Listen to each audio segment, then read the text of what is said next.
Good morning.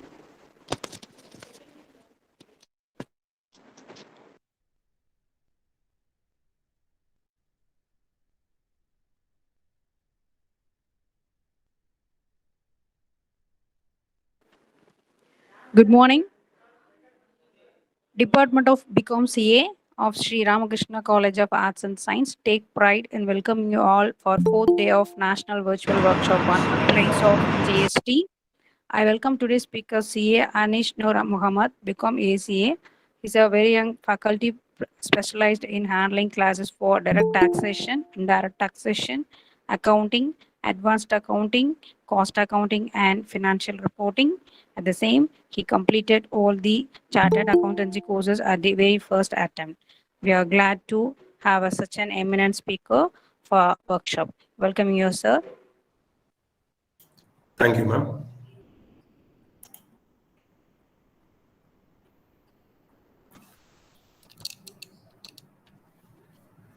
Can I start, ma'am? Yes, sir.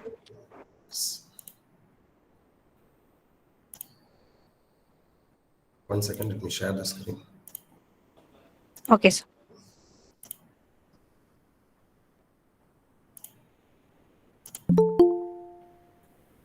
I think you are able to see the screen. Yes, sir. We can see. So good morning to all. This is CA Anish Noor Muhammad from DP Classes Coimbatore. Today, we are going to discuss the topic of registration in GST. Registration under GST is the topic we are going to discuss. In any act, let it be Income Tax Act or GST Act or Companies Act, sir, whether I have to register or not is the most important question to be answered. You take any other provision, for example, section 7, which is talking about the supply. For that, already the eminent speakers have talked. You take time of supply, you take place of supply, you take any other topic in GST Act. Sir, I have to comply with all those provisions only if I have to get registered under the GST law. So this is the the blaster question we have to answer, whether I have to get registered or not. So before I move into the registration part, first we should understand that the registration in GST is PAN based and state specific. That means already we are having Income Tax Act. Income Tax Act is saying that you are supposed to take the PAN number as per section 139A of the Income Tax Act. Now the GST is also coming under the purview of central government. So they are saying that even the GST registration also the card we are making based upon the PAN. So it's a PAN based and state specific registrations are. State specific registrations are. If you are checking the GST law, they are saying that one registration per state or union territory. For example, if you are in Tamil Nadu, you can take one registration per state or one registration per union territory. But in Tamil Nadu, I am having more than different places of business. In Tamil Nadu itself, I am having 2 places of business and I am interested to take 2 registration. The act is not restricting. So basically the principal idea of the act is we are interested to give 1 registration per state. However, if a business entity is having separate place of business in a state, may obtain separate registration for each place of business. For example, we are doing our business in Coimbatore. We also want to do the business in Chennai. Both the places are coming under Tamil Nadu. Then, even though the act is saying that we will be giving you only 1 registration per state, they have added one proviso later that you can have multiple registration if you are having multiple business. Registration under GST is not tax specific. That means CGST, SGST, UTGST, IGST, and CESS, for all that you have to take only one registration. If you take one registration, that's it. You can pay your CESS, you can pay your SGST or UTGST. No need to take separate registration to pay these things. This is the introduction we should be knowing. Now, if you are going through the GST Act, these are the sections under the GST Act. This is the backbone. Section 22 is listing who are the person liable for registration. Section 23 is the person not liable for registration. And section 24 is compulsory registration. These three sections are the backbone of a registration. Section 22 is talking about person liable for registration.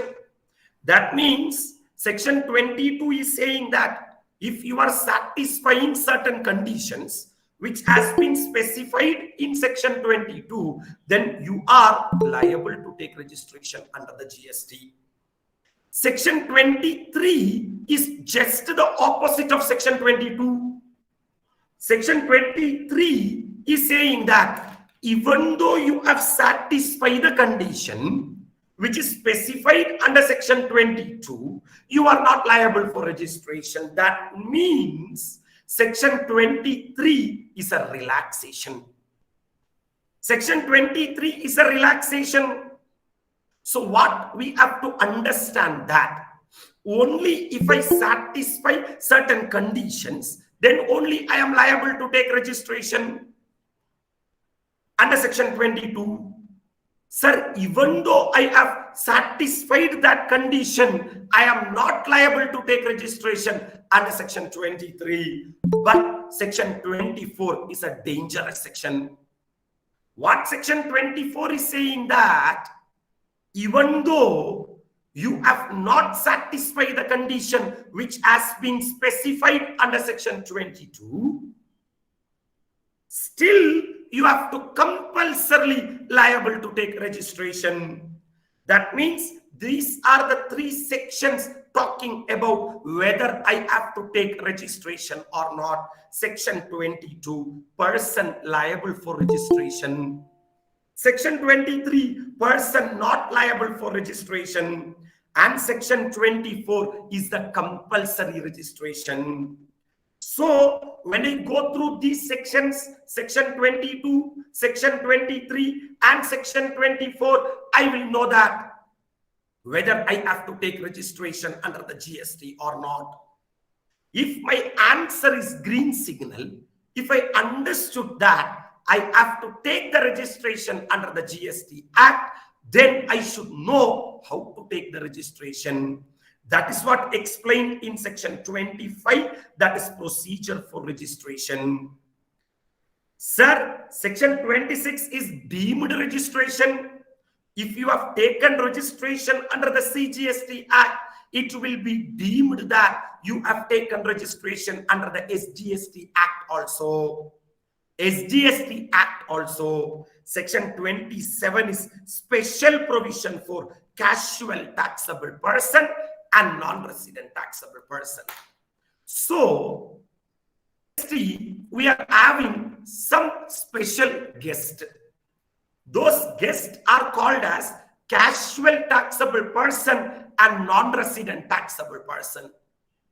When you understand section 7, supply includes all forms of supply of goods or services or both, such as sale, barter, transfer, exchange, license, lease, rental, or disposal, made or agreed to be made for a consideration by a person in the course or furtherance of business. Sir, I am engaged in supply of goods or service or both. That means I am doing a supply. And as per section 22 or section 24, I am liable to take the registration. Yes, sir. This GST Act is saying that you are a person who are doing circus. We have heard about circus, jumbo circus. You know, the circus is in Orissa, but they are coming to Tamil Nadu for playing circus. Are you thinking that they will play circus in Tamil Nadu for 365 days? No. They will come to Tamil Nadu, they will play the circus for 30 days or 45 days, and they will leave Tamil Nadu. That means, I already told the introduction that registration is state-based. So if that circus person took regular registration in Tamil Nadu, after 45 days, what he has to do with that registration?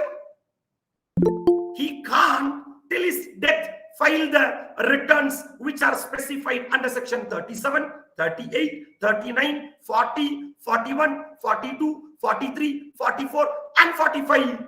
All this will be a headache for them. So, GST Act come up with a superb idea, fantastic idea that we are classifying the persons into two categories. Number one, normal person, and number two is casual person. Casual person, so that circus person from Orissa, if they are coming to Tamil Nadu to play circus, they are engaged in supply of service. To provide that service in Tamil Nadu, they should take registration. What are the procedure to be followed by them? The procedure to be followed by them is explained in section 27. If the same circus person is coming from outside India, and if they are playing circus in Tamil Nadu, then they will be treated as non-resident taxable person.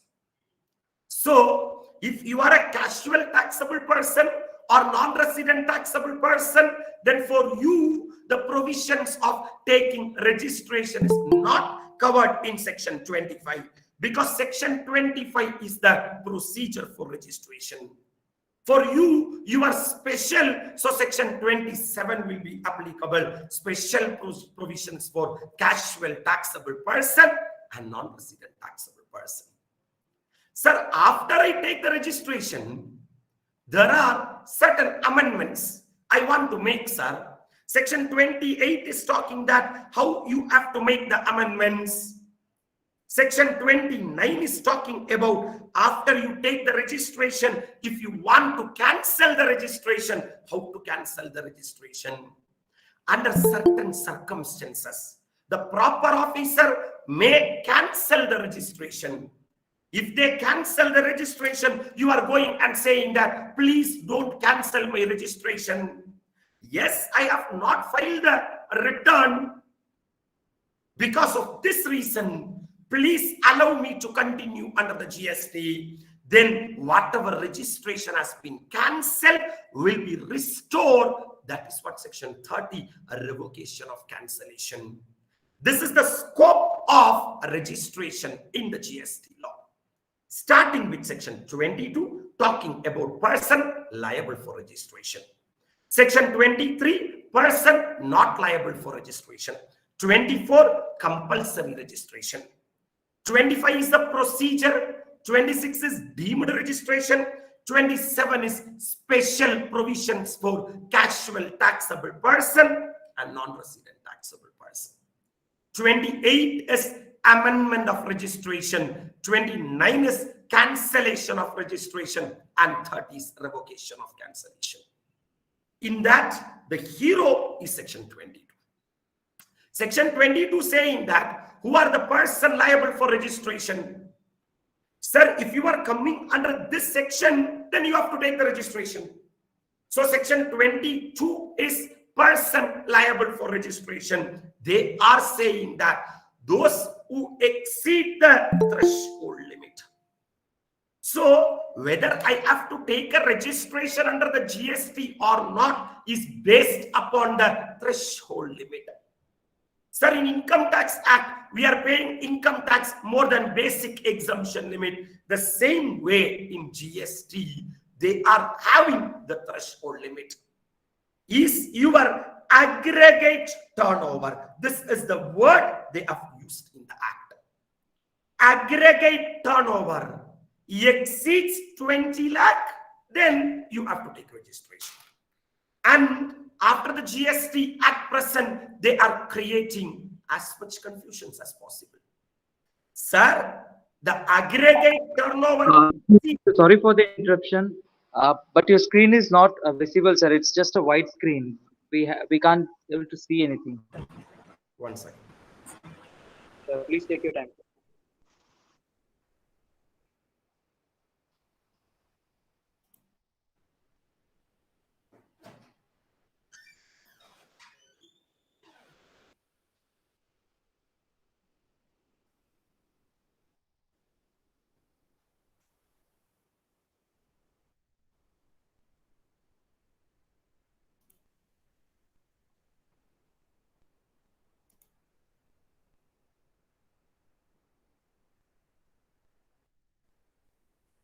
Sir, are you able to see now? It's Still the same, sir?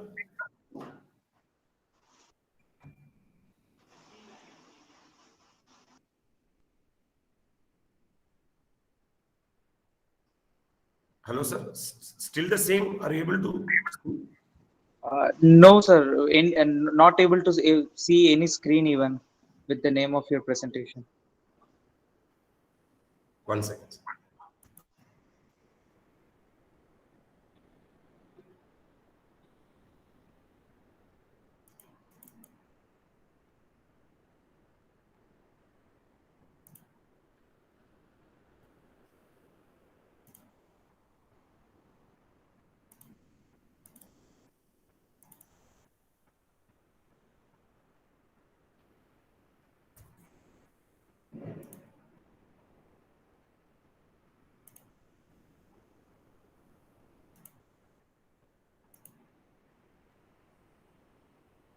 Even now, you are not able to see, sir? Yeah, screen is visible, sir, but we can't see anything. It's just a white screen.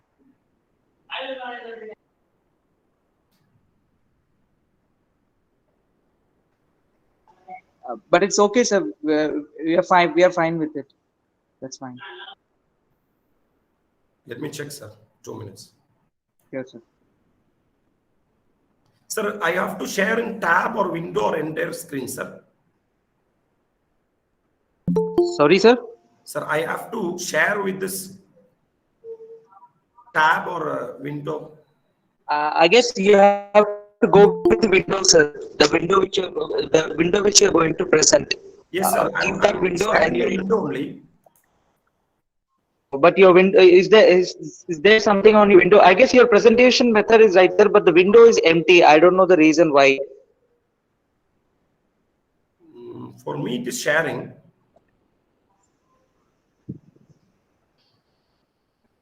For everyone, you are not able to see. Does anybody else who can able to see that screen? I mean, anything on the screen? Organizers, can you please look into that? Sir, Possible? sir, Anish, sir, there is no presentation in your screen, sir. Only blank screen is displaying, sir. Okay, sir. I am not able to see how it has to be. Sir, yeah, you will give an entire screen, sir. Entire screen. Entire screen. Entire screen. Wait, sir.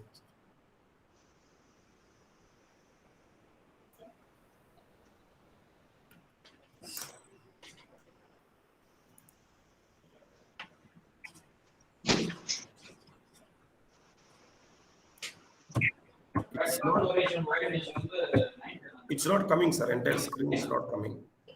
Not coming, sir. Sir, please, You one can thing, disconnect your call and you can connect once again so that the issue may be resolved. With whom, sir?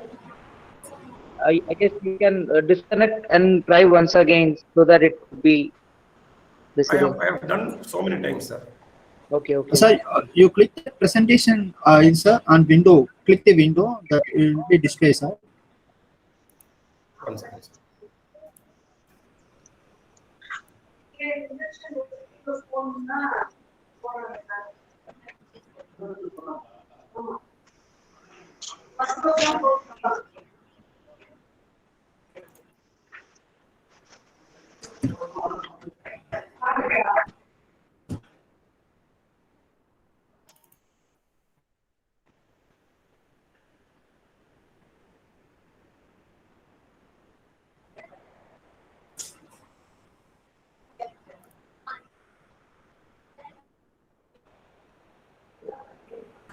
Excuse me, sir. Excuse me, sir. Yes, sir. Sir, Sir, while clicking that arrow, up arrow, there are mic, camera, and CC and Enga, sir. rise in that Ama, sir. Ama, sir. screen. Tab, mic, Click, camera, ama, sir. then click on that present now. Click on the Present now. That is up arrow. புரியல Up sir. arrow இல்லைங்களா sir? அந்த ஆப்ஷன்ல பாருங்க sir. Up arrow. ஆமா sir. அப்பற click பண்ணேன் sir. ஆமா sir. Click on that up arrow. It Okay, asks it gives 3 options. Yes, It sir. shows Yes, 3 sir. options. Yes, Your sir. entire screen, your window, your tab. Yes, sir. So better you click on that entire screen.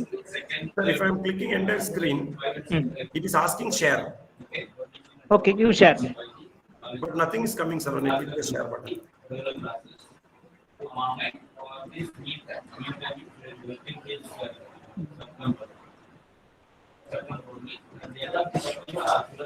sir, please send me your presentation to me. I will present, sir. Okay, sir. Sure, sir. No problem. Sir, please send me your presentation, sir. Sir, ஒரே நிமிஷம். While clicking that entire screen, Okay, sir. அப்ப பாருங்க, அப்ப it gives a one acknowledgement மாதிரி ஒரு screen display ஆகும். Then click on that screen, then click on share. Then only the share will enable. Okay, sir.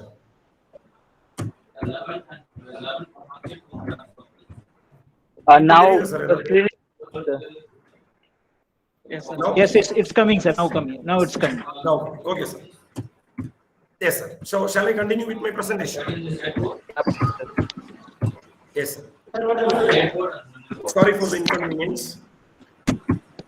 Sir, so I hope that everything is fine now and we can talk about the section reference. These were the section reference we were talking from section 22 to section 30.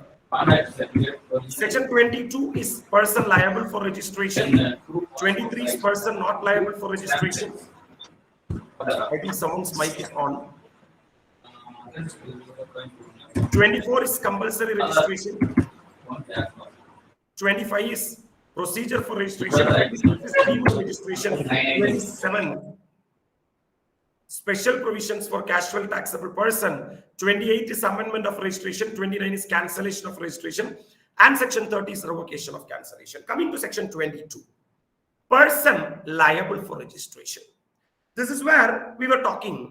Under the GST, whether I have to register or not is not based upon whether my business is leather business or cloth business, or whether I am a man or woman, or whether I am in this state or that state. It is based upon the threshold limit.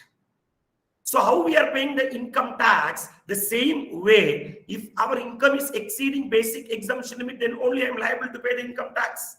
The same way, if my aggregate turnover, that is the word they are using, if my aggregate turnover in a state exceeds rupees 20 lakh, then only I am liable to get registered under the GST. So whether I have to get registered under the GST or not is based upon only one thing, that is aggregate turnover. Sir, what is that aggregate turnover, sir? This is how we are supposed to calculate the aggregate turnover. You have to include all taxable supplies. You have to include even the exempt supply also. Exempt supply means it is exempted under the GST. still I have to include that in my aggregate turnover. And if I am exporting any goods or services or both, that has to be included when I calculate the aggregate turnover. And from Tamil Nadu, if I am making supply to Kerala, that's an interstate supply. Even that interstate supply also has to be included in the aggregate turnover. So while calculating the aggregate turnover, these items should be included. One is taxable supply. Number 2 is exempt supply. Number 3 is exports. And number 4 is interstate supply. And you have to exclude CGST, SGST or UTGST, IGST and cess, and value of inward supply on which tax is payable under RCM, reverse charge mechanism. Because I am going to calculate how much is my aggregate turnover. In that aggregate turnover, taxes should not be included, taxes should be excluded. And after including my taxable supply, after including my exempt supply, after including my exports, and after including my interstate supply, if my aggregate turnover is more than 20 lakh, I have to take registration under the GST Act. So whether I have to take registration or not is based upon aggregate turnover. Sir, section 22 is saying that if you are in special category states, in India, GST Act is saying that are you supplying from special category states? Then don't take the benchmark of aggregate turnover as 20 lakh. Take the benchmark of aggregate turnover as 10 lakh. 10 lakh. 10 lakhs is the aggregate turnover. If the aggregate turnover exceeds 10 lakh itself, you are liable to take the registration. That means we can say like this, under section 22, there are 2 limits as of now. One is 20 lakh and other is 10 lakh. After calculating the aggregate turnover in this fashion, if our aggregate turnover is more than 20 lakh, take the registration. If the aggregate turnover is more than 10 lakh, and if you are in special category states, take the registration. Sir, what are those special category states? If you are seeing the Indian constitution, Himachal Pradesh, Uttarakhand, Meghalaya, Manipur, Mizoram, Arunachal Pradesh, Assam, Nagaland, Sikkim, Tripura, and Jammu and Kashmir, these are the special category states. These are the special category states, but all these special category states are not special category states for the purpose of registration. Only these 4 special category states, for them, rupees 10 lakh is applicable. One is Tripura, Manipur, Nagaland, and Mizoram. So these are the 4 special category states. If you are supplying from these 4 special category states, I will shortly call as TNMM: Tripura, Nagaland, Manipur, and Mizoram. If you are supplying from this 4 special category states, for you, the aggregate threshold limit is not 20 lakh, but 10 lakh. So what we have understood is whether I have to take the registration under the GST or not is based upon the aggregate turnover. If my aggregate turnover exceeds 20 lakhs in normal places, then I have to take the registration. And if I am in 4 special category states like Tripura, Nagaland, Manipur, and Mizoram, I have to take the registration if my aggregate turnover exceeds 10 lakh. Now, recently, they have added that, leave these 4 special category states. For the remaining people, the threshold limit is not 20 lakh. They have even raised to 40 lakh. Even they have raised to 40 lakh. Sir, I am in Tamil Nadu. I am in Kerala. That means I am not in special category states. What we have understood that for me, 10 lakh rupees threshold limit is not applicable. For me, 20 lakh rupees is applicable is what our understanding. But recently the act is saying that you can enjoy the enhanced threshold limit. That means up to 40 lakh, you don't take the registration, provided any person who's engaged in exclusive supply of goods. I should not supply service. I should supply only goods.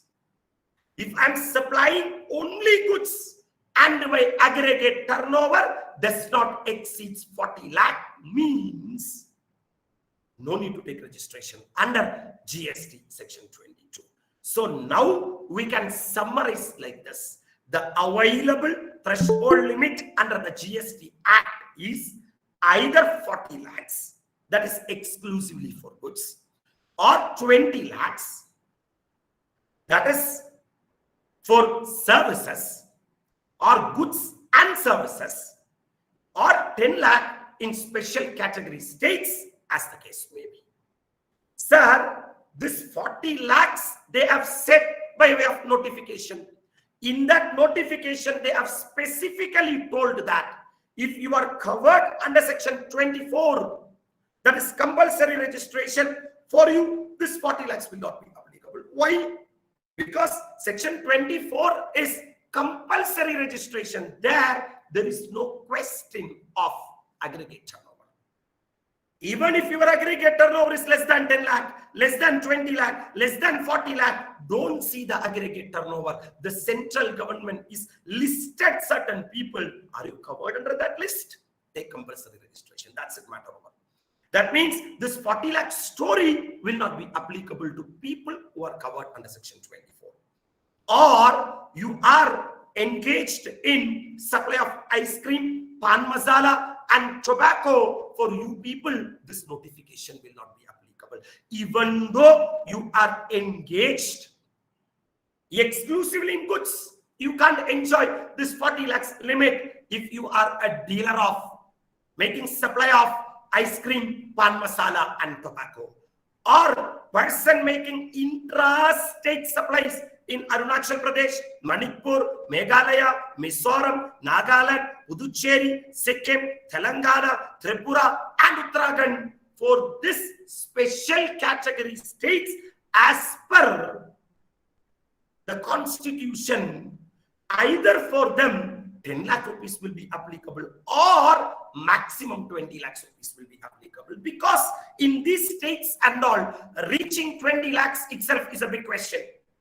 So when the government is keeping 40 lakhs in Arunachal Pradesh, Manipur, Meghalaya, Mizoram, Nagaland, Puducherry, Sikkim, Telangana, Tripura, and Uttarakhand, most of the business will not reach the limit of 40 lakh, and many of them will not be covered under the GST Act. So they said that you are a special category state, for you maximum threshold is only 20 lakh. But for special category state, even that 20 lakh will not be provided. For TNMM, only 10 lakhs will be provided. Fantastic to the core. Or the person exercising option of voluntary registration. I am saying that I just want to take the registration voluntarily. For you people, if you are going to take the registration voluntarily, what is the question of threshold limit? There is no aggregate turnover. Hence, don't see this notification of 40 lakhs. Fantastic to the core. So, section 22 is the person liable for registration. Who and all has to take the registration is exclusively said in section 22. This is the one-line summary of section 22.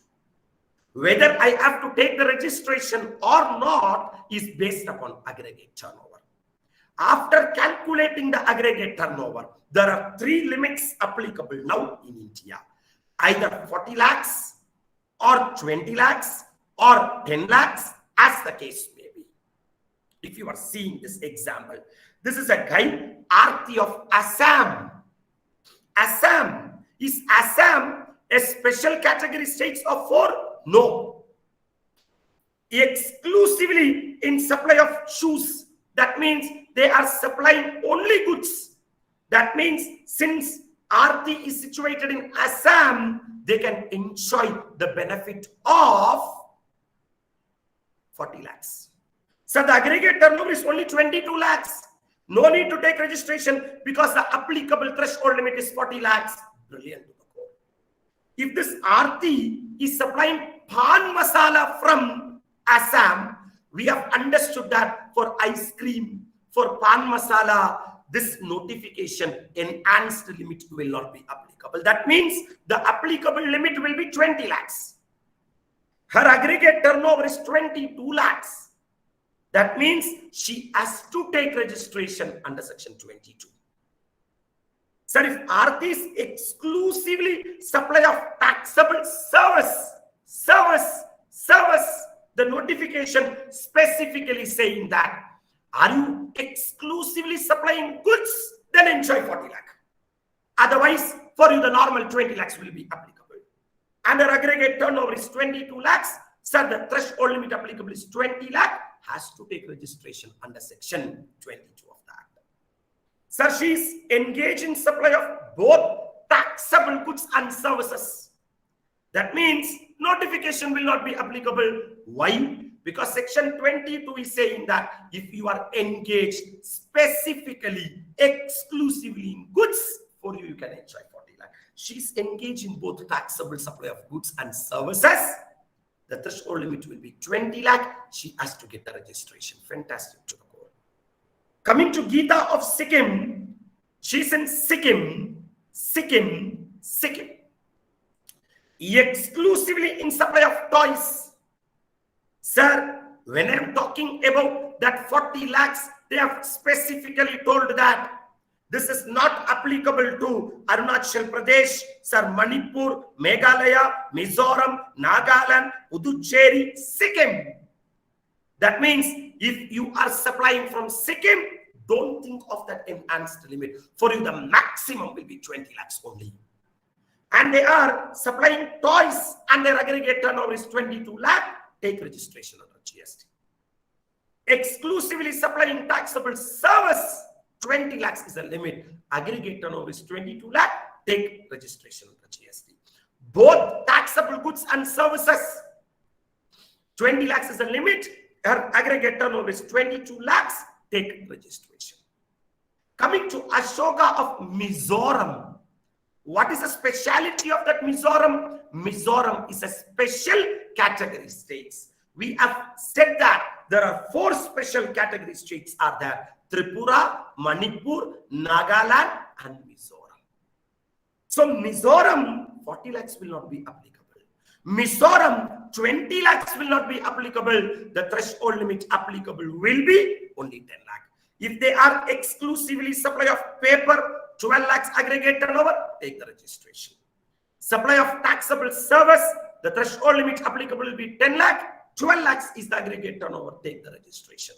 Both taxable goods and services, threshold limit applicable will be 10 lakh and our aggregate turnover is 12 lakh, take the registration. So, one line summary of the entire discussion of section 22 is, section 22 is only saying that person liable for registration. Who and all have to take the registration? Sir, it is based upon aggregate turnover. Aggregate turnover. If the aggregate turnover exceeds 10 lakh in special category states, or aggregate turnover exceeds 20 lakhs in other places for which the 40 lakhs notification is not applicable, or if the aggregate turnover does not exceed 40 lakh, then you are compulsory liable to take the registration. You are liable to take the registration under section 22. This is the language in the act. Fantastic. So whether I have to take registration or not is fully based upon aggregate turnover. What we have understood is, if my aggregate turnover exceeds 10 lakh, exceeds 20 lakh, exceeds 40 lakh, as the case may be, I have to take the registration. Now, we are going to talk the just opposite of what we have talked till now. Even if your aggregate turnover exceeds 10 lakh, exceeds 20 lakh, exceeds 40 lakh, don't take the registration. That is what section 22 is all about. Person not liable for registration. Even though your aggregate turnover exceeds the threshold limit, don't take the registration under the GST Act. why this section has been placed under the act. I will tell you the logic also. Sir, I am a person exclusively making non-taxable supply of goods or service or both. For example, I am supplying only petroleum product. I am supplying only high-speed diesel. I am supplying only those items for which the provisions of GST Act is not applicable. Sir, I am exclusively supplying non-taxable supply. I am having a petrol pump. I am supplying only petrol. Am I going to collect GST for petrol? Now, the central ministry has said that don't collect GST for petrol. You have to collect from a date which will be notified. So if you come to the definition of what turnover? Aggregate turnover. That aggregate turnover includes exempt supply. Look at here. Aggregate turnover includes exempt supply. If you see the definition of exempt supply in the Act, exempt supply includes non-taxable supply. So, if I am a person only supplying petroleum products, it is a non-taxable supply. Since it is a non-taxable supply, it's an exempt supply. Since it is an exempt supply, it will be coming under aggregate turnover. That means my aggregate turnover may be more than 10 lakh or 20 lakh or 40 lakh as the case may be. Then I have to take the registration under the GST. Let me ask you a very simple question. After I take the registration under GST, what I have to do? That means those people should get relaxation. For that purpose only section 23 has been kept in the Act. If you are exclusively engaged in supply of non-taxable goods or services, don't take registration. Number two, person exclusively making supply of exempted goods or services or both. I'm supplying exempted goods or service or both. That means as per section 11 of the CGST Act, they will be passing exemptions. For example, if you are a farmer, supply of farm labor, basic agriculture operation, process carried out at agriculture farm, renting or leasing of agro-machinery or vehicle and for the purpose of agriculture, loading, unloading, packing, storage and warehousing of agricultural produce, agricultural extension services and services provided by any agency for purchase or sale of agricultural produce. These are the exemptions available till now for the agricultural related items. So if I am supplying only a service which is wholly exempted, then that exempted also should be included in the aggregate turnover. Then the aggregate turnover may be more than 10 lakh or 20 lakh or 40 lakh as the case may be. Then I have to take the registration as per section 22. After I take the registration as per section 22, what I have to do, because the supply is an exempt supply, no need to what? Pay any tax. I have to just file the nil return every month. For that, the government is saying that you don't take the registration at all. Number three, agriculturalist. I'm a farmer to the extent of supply of produce out of cultivation of land. I'm making crops. I'm making cultivation of land. And if I am having that as supply, then don't take the registration. Then don't take the registration. That means one line summary of the entire discussion is section 22 is the person liable for registration.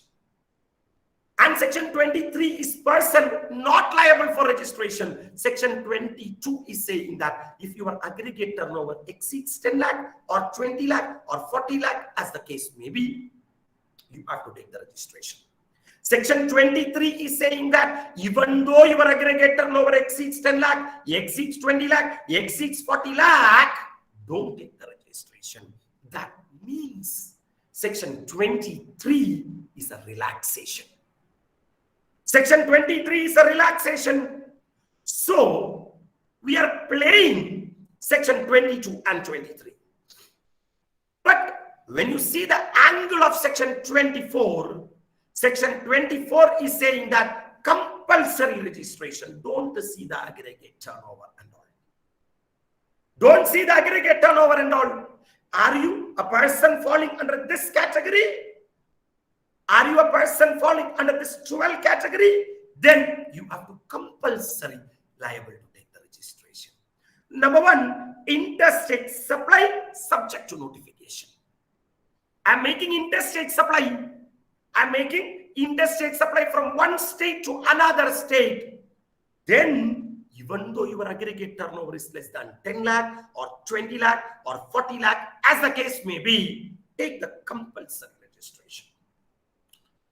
There you don't talk about my aggregate turnover does not exceed. I have not covered under section 22 like that and all. Don't say. Don't see your aggregate turnover at all. You are a person compulsory liable to take the registration. Sir, person liable to pay tax at RCM, a reverse charge mechanism. Sir, under the GST, sir, if you are getting certain services, then the service provider or the supplier is not the person who are liable to collect and pay GST to the government. The recipient is the person who are liable to pay the GST. The reason is the service provider may not be that much educated. Service provider may not be that much qualified to do all the GST compliances. For example, a lorry driver is there. He's taking goods from one place to another. He may have only one lorry. He's providing GTA service. Are you expecting only qualified people to run the lorry? No. So they don't know how to raise the invoice. They don't know how to take the e-way bill. They don't know how to take comply with the GST provisions. So the central government is saying that for whom this guy is transporting goods, maybe for a company, maybe for a partnership firm. So it's better to track that company than this lorry driver. So they have kept or come up with a mechanism called as a reverse charge mechanism. For example, I am the lorry driver and respected you people are the people who are getting the service from me. Then I'm a lorry driver. I'm uneducated. I don't know how to take registration under GST. I don't know how to comply with the provisions of GST. Then you are educated. You are a company. You are a partnership firm. Then you take the registration and pay the tax on RCM, reverse charge mechanism. There, you should not argue that my threshold limit does not exceed 10 lakh or 20 lakh or 40 lakh as the case may be. Sir, under the GST Act, how we are having income tax section 192, 192A, 193, 194, 194A, 194B, 194C, 194H, 194I, 194J, like we are having TDS sections in the Income Tax Act. The same way, section 51 of the GST Act is saying that. Section 51, if you are 4 specified people, you are liable to deduct TDS. And if you are an eco, that is e-commerce operator, e-commerce operators, Jabong is there, Flipkart is there, and you are liable to collect TCS, then you have to compulsory liable to take registration under the GST for deducting TDS and collecting TCS. This registration is different from the normal registration. The normal registration is to pay the CGST collected and the SGST collected. This is to pay the TDS deducted and TCS collected. So the second set of people who are compulsory liable to take the registration is TDS registration under section 51 and eco collecting TCS under 52. Number 3, the third category, OIDAR, online information, data, access and retrieval service to a non-taxable online recipient. Sir, our kids may see some films. They may play some games. For example, an Australian company who are situated outside India is providing these games. So the service provider is situating outside India. And our kids who are in India is playing the games. Sir, can you say that in order to play a game in India, you should compulsory liable to take a registration? No. No, it's not possible. But the person who are situated outside India is doing business in India by enjoying the resources of India. So the GST Act is saying that even though you are situated outside India, You are doing business in India.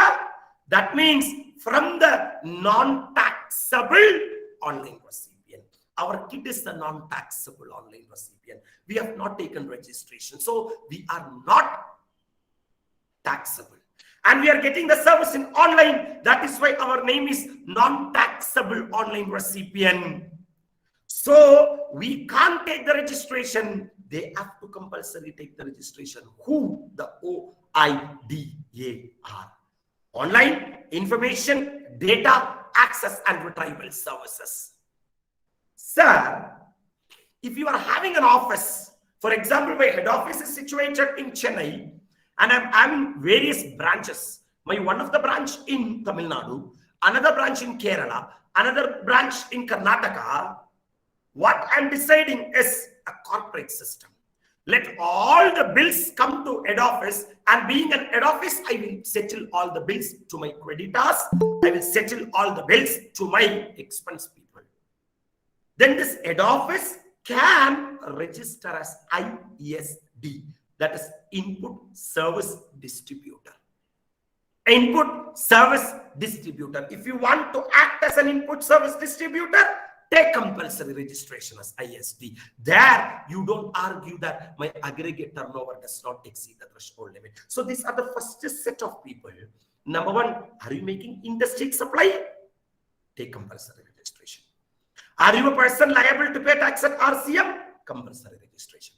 Are you a person who are liable to deduct TDS? Compulsory registration. Are you a person who are liable to collect TCS? Compulsory registration. Are you a person who are providing OIDAR from outside India to a non-taxable online recipient? Compulsory registration. Are you an ISD? Compulsory registration. The second set, CTP and NRTP. I already told to you that if you are a circus team from Orissa and if you want to come and play circus in Tamil Nadu, don't take the registration in Tamil Nadu as normal taxable person. Take the registration as casual taxable person. Casual taxable person and non-resident taxable person should compulsory take the registration. Don't see the aggregate turnover and all. Because you may travel now in Tamil Nadu, you may go to next state for next 20 days, you may go to next state for next 20 days, you may go to next state for next 20 days.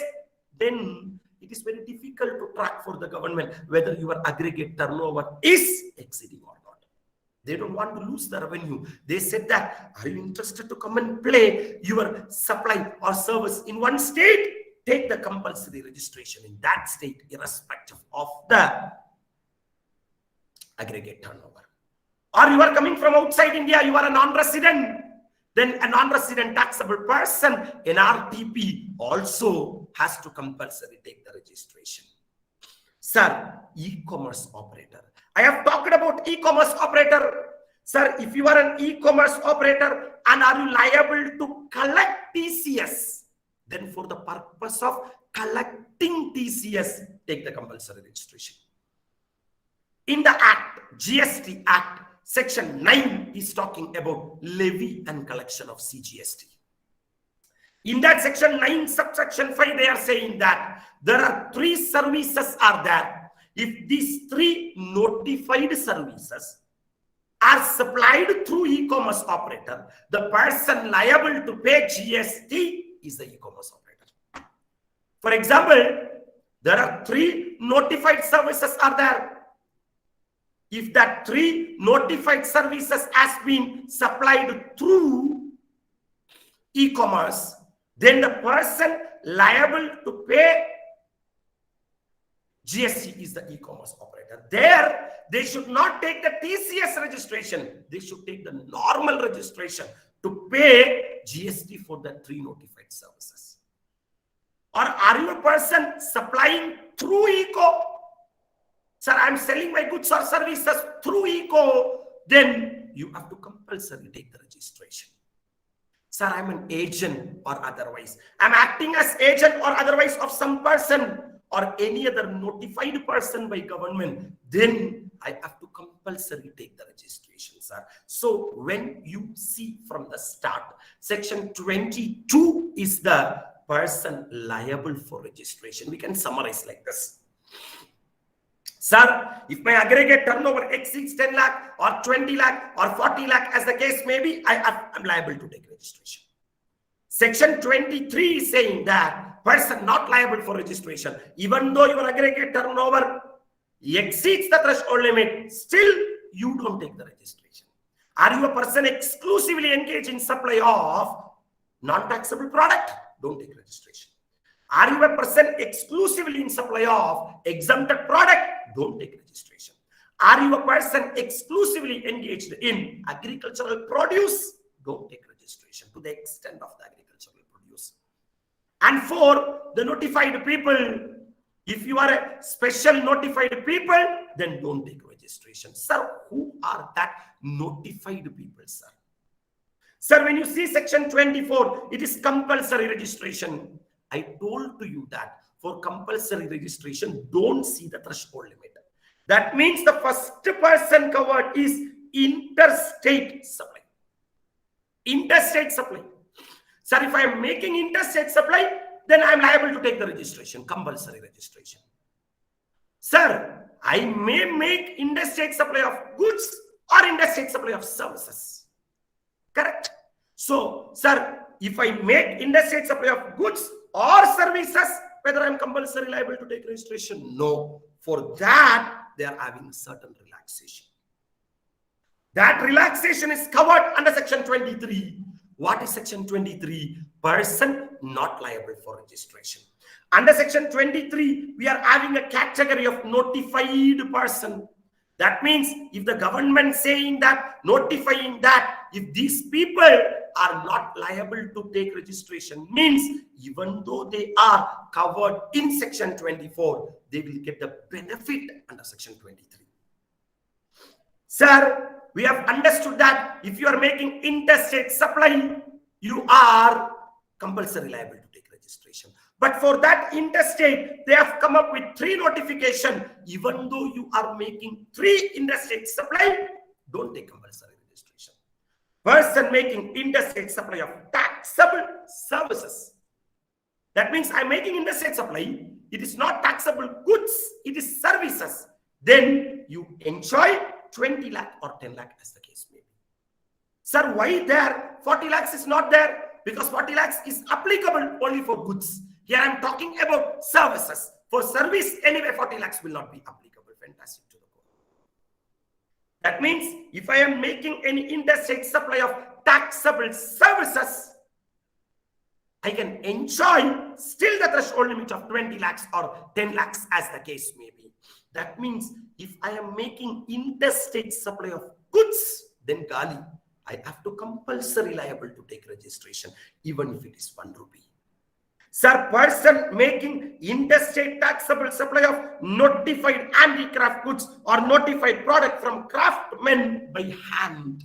Sir, I am a person who are supplying notified handicraft goods.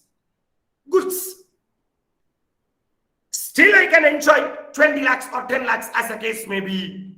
Sir, I'm a job worker engaged in making interstate supply of service is exempt from registration. So we can summarize like this the regarding interstate supply. What we have to understand is that if I make interstate supply, compulsory registration, then that interstate supply can be classified into 2 categories: interstate supply of goods and interstate supply of services. If I am making interstate supply of goods, sir, 2 things are covered under exemption notification of 23, person not liable for registration. If I am engaged in supply of notified handicraft goods, don't take compulsory registration.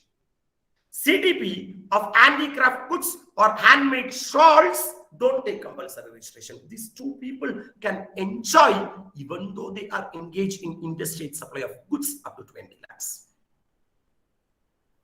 Sir, for all other interstate supply of goods are subject to section 24. I am doing interstate supply of chapel. I have to compulsory take the registration because I have not covered under the exemption notification. Sir, I am providing interstate supply of services. Then sir, interstate supply up to threshold limit, no need to take the registration. Job worker interstate up to threshold limit, no need to take the registration. Sir, is anyone compulsory liable to take registration if they are supplying services? As of now, no one.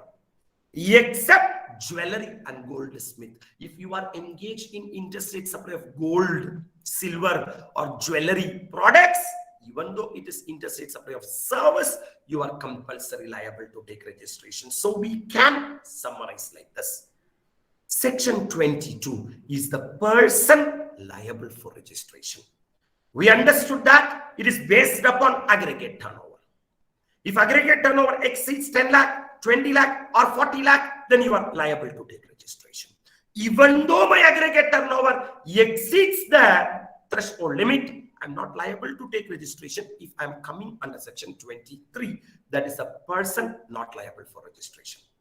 Even though my aggregate turnover does not exceed threshold limit, still I am mandatory liable to take registration. That is what section 24 is all about. Compulsory registration. So by going through these three sections, 22, 23, and 24, you will know that, sir, am I liable to take registration or not? You will get the answer as either green signal or red signal, as the case may be. After you know that, yes, I'm liable to take registration, my aggregate turnover exceeds 10 lakh, or my aggregate turnover exceeds whatever may be the threshold limit, as the case may be. How to register is the next question. That is answered by section 25, procedure for registration. How I should register? Sir, every person who is liable to be registered, we understood that the person liable to be registered will be either under section 22 or 24. Shall apply for registration in each such state or union territory in which he is so liable. For example, if I am making supply from Tamil Nadu, I have to make application in Tamil Nadu within 30 days or from the date on which he become liable for registration.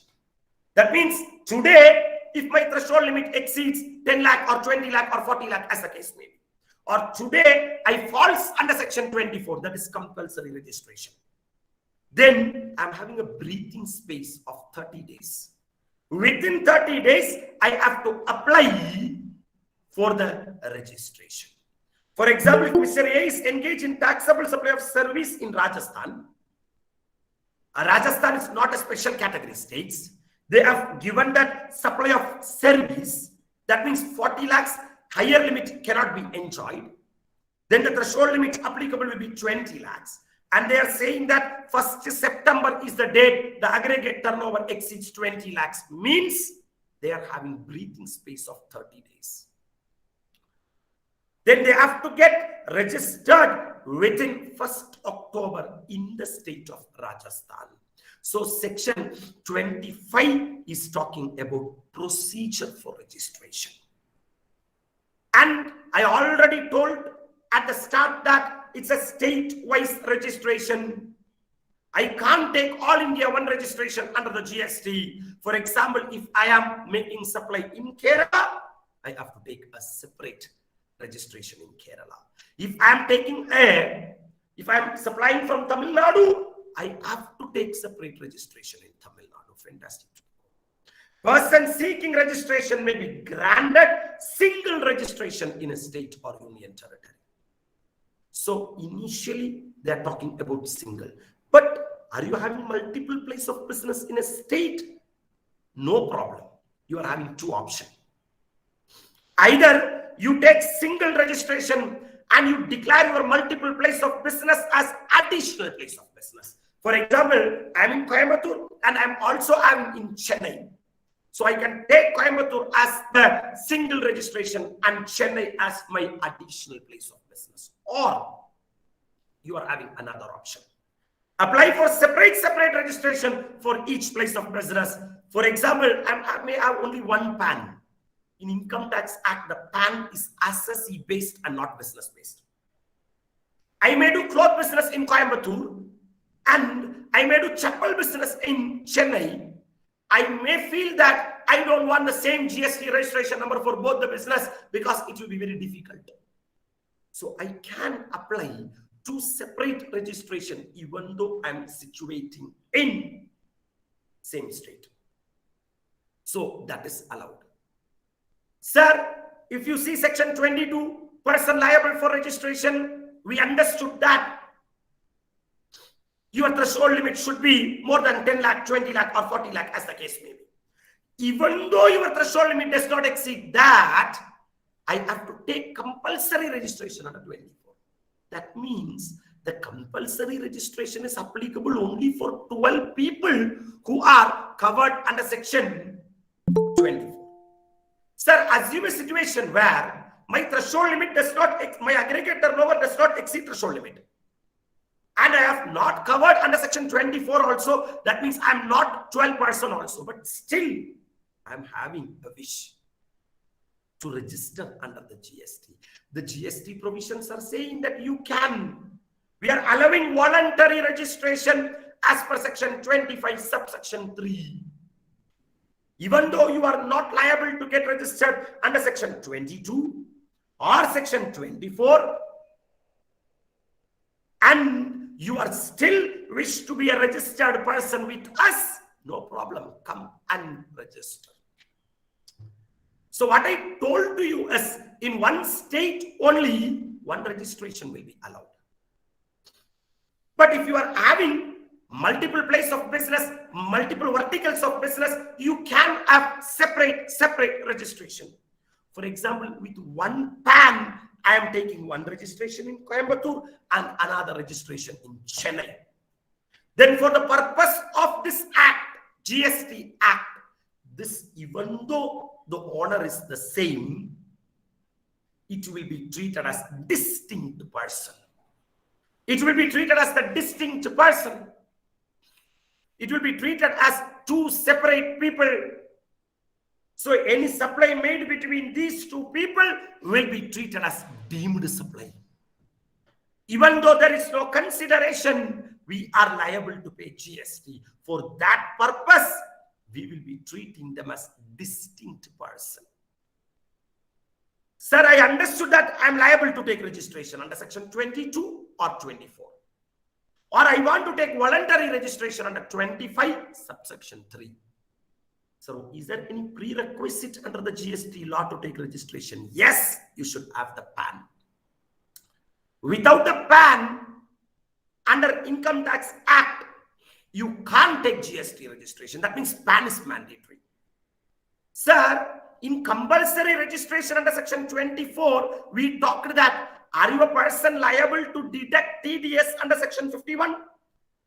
Are you a person liable to collect TCS under section 52? For that registration, PAN is not mandatory. Even TAN is sufficient.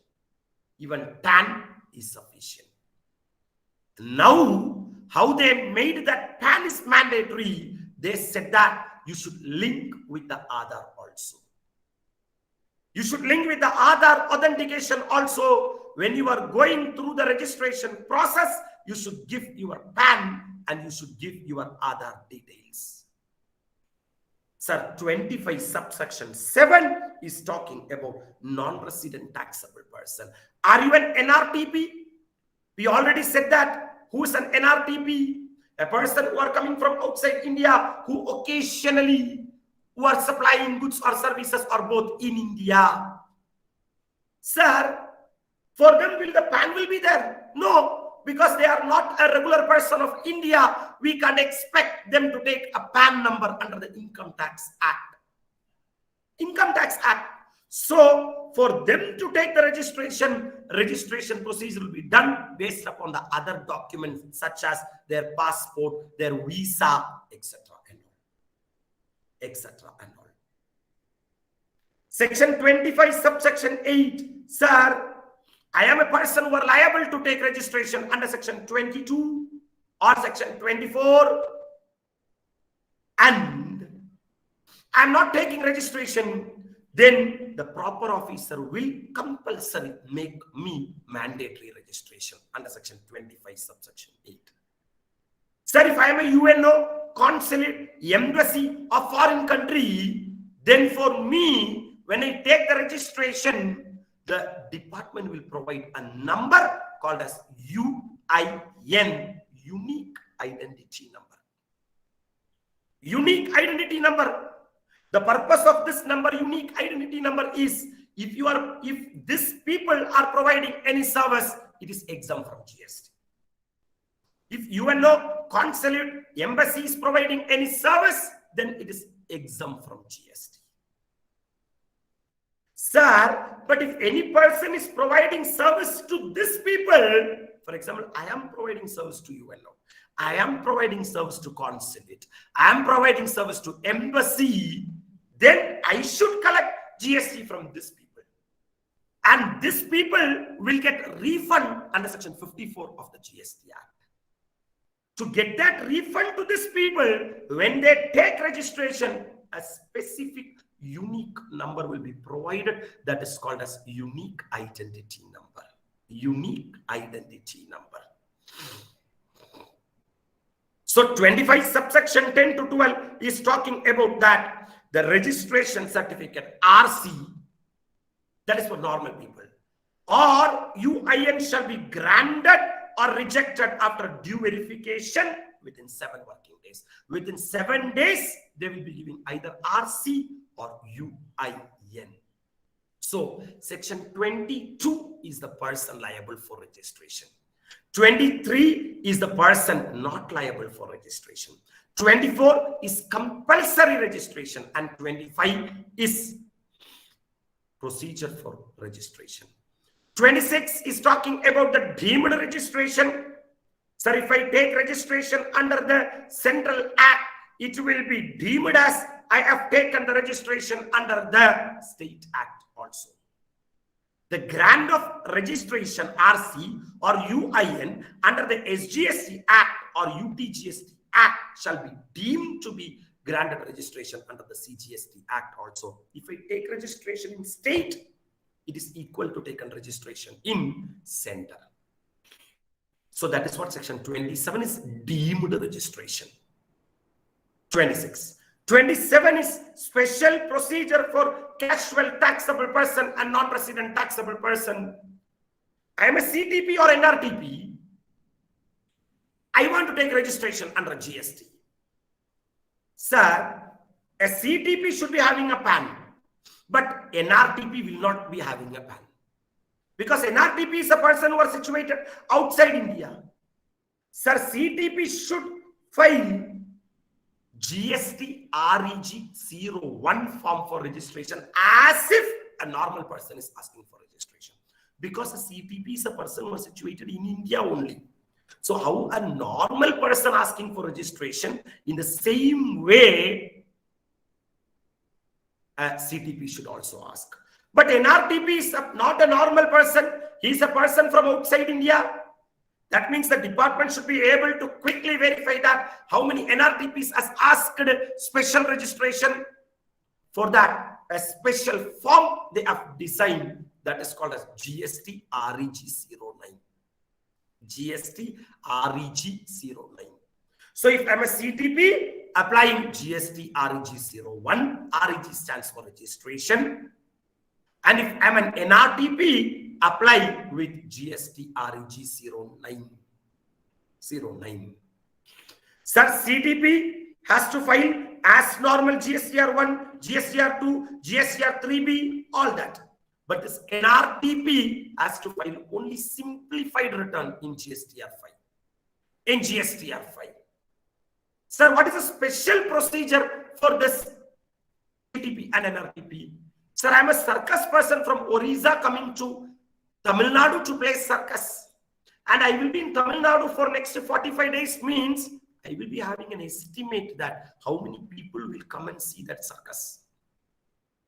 So, I am believing that 50 lakhs will be my estimated value of supply. On that 15 lakh, if I apply 18% or 28%, as the case may be, then I will get the estimated GST liability. That estimated GST liability should be paid to the Tamil Nadu government in advance. At least 5 days before commencement of business. That means if I want registration as CTP, if I want registration as NRTP, pay at least 5 days in advance the estimated tax liability. Because after the circus is over, there is a huge chance of you run away from the state. Then the state government cannot catch you. The state government may lost the revenue. So they are saying that you want to be registered as CTP or NRTP? No problem. Pay the tax in advance at least 5 days in before. When you pay the tax in advance at least 5 days before, then only we will give the registration to you. And are you asking for 40 days? You will be here for 2 months, then 60 days, or maximum 90 days. This will be the validity of the registration, whichever is earlier. Sir, I want only 30 days. Then take the registration for 30 days. After 30 days, you have to file the returns and you have to close it. Sir, I want for 100 days. Not possible. Maximum 90 days. If you are going to be in India if you are going to be in Tamil Nadu for 200 days, then why are you taking it as CTP or NRTP? Take it as normal person. So normal person means either the number of days you are asking or 90 days, whichever is earlier. So section 22 is person liable for registration. 23 is person not liable for registration. And 24 is compulsory registration. 25 is the procedure. And 26 is deemed registration.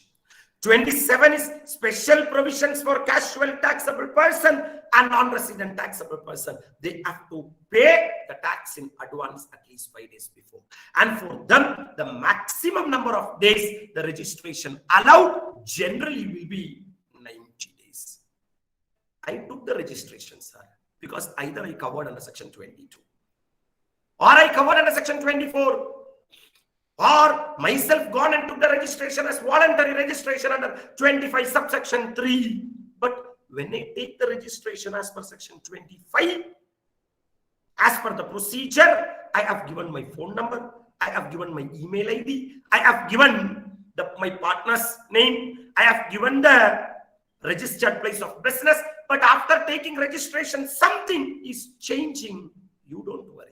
Section 28 is saying that you can amend the registration. You can amend the registration. That registration details can be amended. For that, 2 areas they are saying. One is core area, another is non-core area. One is core area, another is non-core area. Sir, you want to make changes in core area? Then you should make the application within 15 days of the change in GST common portal. Then PO will check, because it's very important area you are asking. Sir, what are the core area? I want to change the business name. I want to change the principal place of business. Then PO will check, proper officer will check whether this is a genuine case or not. If yes, he is satisfied, within next 15 days, the RC will be amended. No, this is not required at all. Unnecessarily, the assessor is asking to me, then he will issue a CA-SRCAS notice. They will issue a CA-SRCAS notice, show the cause, show me the reason why you want to amend. And we have to reply for the question. If the PO satisfied, then the RC will get amended. If the PO not satisfied, application of amendment is rejected, sir. Sir, if it is non-core area, it's small things like phone number, email ID. Sir, we don't want the permission of the PO. You can directly go to GST common portal, just feed the information, then RC will be amended, sir. These are the examples of core area, like legal name of the business, address of principal place of business or additional place of business, or addition, deletion, retirement of partner, or director's karta managing committee, and non-core area like email address, mobile phone, or name of day-to-day functionaries, etc. We are coming into the end. Sir, 22 we heard that I'm liable, who are the persons liable for registration? 23 is person not liable for registration. 24 is compulsory registration. 25 is procedure for registration. 26 is deemed registration. 27 is special procedure for casual taxable person and non-resident taxable person. 28 is amendment, sir. Sir, I took the registration, sir, either because of I fall under section 22 or 23 or 24 or 25 subsection 3, sir. But I'm not continuing the business now. I don't want the registration now. I want to cancel the registration. Then section 29 is saying that if you are falling under these circumstances, you can cancel the registration. If the business is discontinued, I'm not continuing the business. No, I'm not interested to do the business. Then what I have to do with that registration? Cancel it. Or I have transferred fully to some other person by way of amalgamation, or because of death of the person who took the registration, or amalgamated with another legal entity. Or my business has been demerged. Then in these circumstances and all, I can go and knock the door of the proper officer for asking the cancellation. Sir, if there is any change in the constitution of the business, earlier it was a sole proprietorship, now it is a partnership, so I don't want the sole proprietorship, so I have to cancel the GST registration. Or the taxable person other than the person voluntarily registered is no longer to be registered under 22 or 24. I am not person, earlier I was liable to get registered, but now I am not liable to get registered. Then I can knock the door. These three circumstances, I am going and knocking the door of the PO, asking that I don't want the registration. In certain cases, PO himself step in. Proper officer himself will come and say that I will disconnect your registration. For example, I am not conducting business from the declared place. Or I am issuing invoice without supply. I am doing a fraud. Or violating section 171. Or I have not furnished the bank account details. Or I have taken registration as composition dealer and not furnished 3 consecutive tax period return. Or I am a normal person but not furnished 6 months return. Or I took voluntary registration as per section 25 subsection 3 and not commenced the business for 6 months. Or I have obtained the registration via fraud, misstatement, or suppression of fact. Sir, if the PO come to know that you have done any of this mistake, he himself disconnect the registration, cancel the registration as per section 29. Yes, sir, I have not filed the return for last 6 months or last 3 months, as the case may be. Yes, sir, it is genuine, sir. You know why? Because I was severely affected by COVID. Whole family severely affected by COVID. We were not in a position to file the return. I have not even opened the shop because of lockdown. But you, proper officer, without considering that, you have cancelled the registration. So I'm going and begging to the proper officer that please restore my registration. Now I just want to continue the business, and proper officer is also feeling that yes, this guy is correct. Yes, this guy is correct. He's genuine. He's having medical certificate. He has intentionally not missed to file the return. Because of the COVID situations or some reasons which can be explained, he has not filed. Then I have to file an application to the proper officer within 30 days of cancellation to restore it. This is the overview of the registration under the GST. It starts from section 22 and it ends with section 30. Section 22 is giving us a perfect idea of who and all are the persons who are liable to register, which is the one-line summary is based upon your aggregate turnover. Sir, even though my aggregate turnover does not exceeds threshold, no need to take the registration, which is explained by section 23, and section 24 is compulsory registration. Yes, sir. I hope that you got an overview of the registration process And now I'm giving the mic to the MC. Thank you to all for your patient listening. Yes, sir. Sir, Thank you, now, Ranjit sir. Thank you, sir. Yes, sir. This is the time for question section. So participants, if you are willing to ask any doubt or questions, ask to the person. You can clarify your doubts. Nancy, you close one.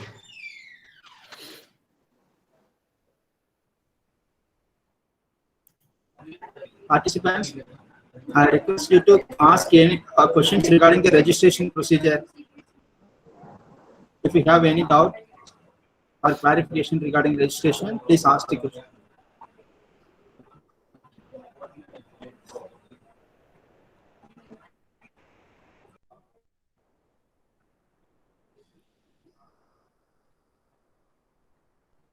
You can take my number also. My number is 960-500-1043. 960-500-1043. If you are having any particular doubts, or if you want this presentation also, you can go through it. I can WhatsApp it to you. You can ask the queries in that platform also.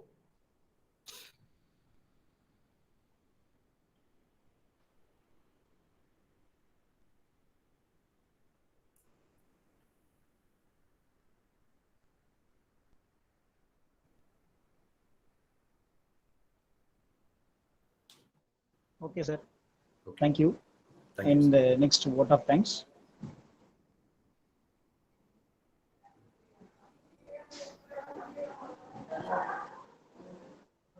Good afternoon to all. It's happy for me to get opportunity to thank you all.